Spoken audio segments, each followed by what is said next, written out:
Okay, magandang gabi mga kapatid, mga kaibigan. So ngayon ay gagawa tayo ng video. So huwag kalimutan mag-follow po sa aking Facebook page at paki-subscribe po ang ating YouTube channel. Ngayon po ay ang ating topic ay si Kibuloy, no? So marami pong nagtatanong, totoo nga ba na si Pastor Apollo Kibuloy ay isang appointed son? So, ating babasahin, no, kung ano po ang nakalagay sa Bible. Ito po, no, ilang verse lang tayo sa Matthew chapter 24, verse 24.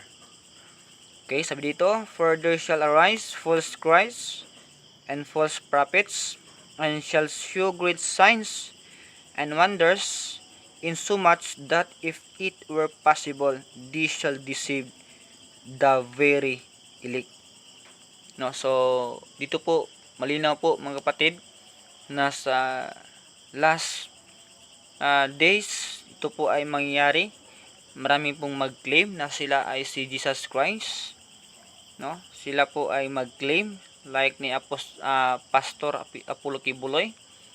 Pero dito sabi ng verse 23, "Then if any man shall say unto you, Lo, here is Christ, or there, believe it not." So wag kang maniwala mga kapatid, mga kaibigan, kung mayroong tao nag-claim na siya ay si Jesus Christ. No? So tandaan po natin mga kapatid, mga kaibigan, na si Jesus Christ po ay sa pasimula ay nandiyan na po siya. No? So Diyos na po talaga si Jesus Christ, no? So kaya nga nung siya ay napako sa cross, ay siya ay nilibing, no, sa 3 araw at siya ay nabuhay muli. So makikita natin ang isang membro ni Kibuloy na kinumpara niya, no, inhalintulad niya si Jesus Christ 2,000 years ago at si Pastor Kibuloy, no, na siya ay nagsuffer kasi marami na ngayong akusasyon laban kay Pastor Kibuloy.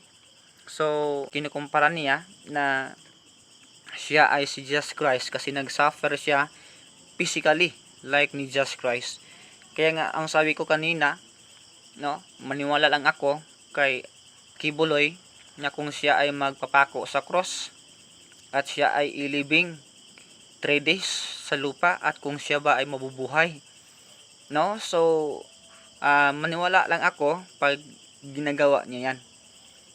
Pero hindi, nako, hindi, bulaan talaga yan, no? So malinaw po dito mga kapatid, mga kaibigan, sa last days ngayon sa atin, marami na talagang mag-claim, no? Sa Matthew chapter 24, at sabi pa dito, "Behold, I have told you before, wherefore if they shall say unto you, Behold, he is the desert, go not forth, behold, he is the secret chambers, believe it not."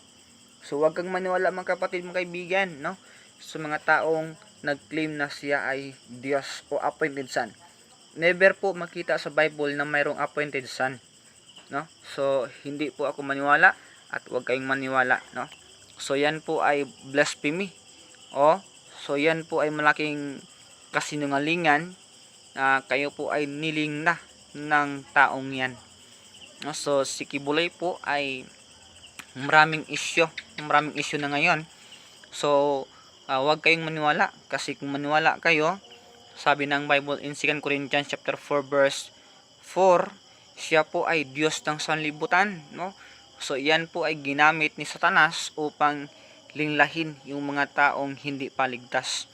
So wag kayong maniwala sa taong yan dahil hindi naman yan totoong Diyos. Kasi kung babasahin mo ang Bible mga kapatid, mga kaibigan, na si Jesus Christ kung siya ay babalik ay hindi siya tao lamang kundi 100% na siya ay Diyos. Siya dito sa mundong ito ay magkaiba po sa kanyang ginawa, no? So si Kibuloy, bumalik na daw si Jesus Christ, hindi pa, mali na po kasi sabi ng Bible in 1 Thessalonians chapter 4 na kung ang pagbabalik ni Jesus Christ ay rapture muna. So siya ay bumalik na raw, no? So nandito sa mundo, maling-mali na po 'yan. Huwag kayong maniwala sa taong 'yan dahil 'yan po ay nagsisinungaling lang. So yan po ay false Christ, no? Siya po ay false Christ. Huwag kayong maniwala, no? So yan lang po mga kapatid. Maraming salamat.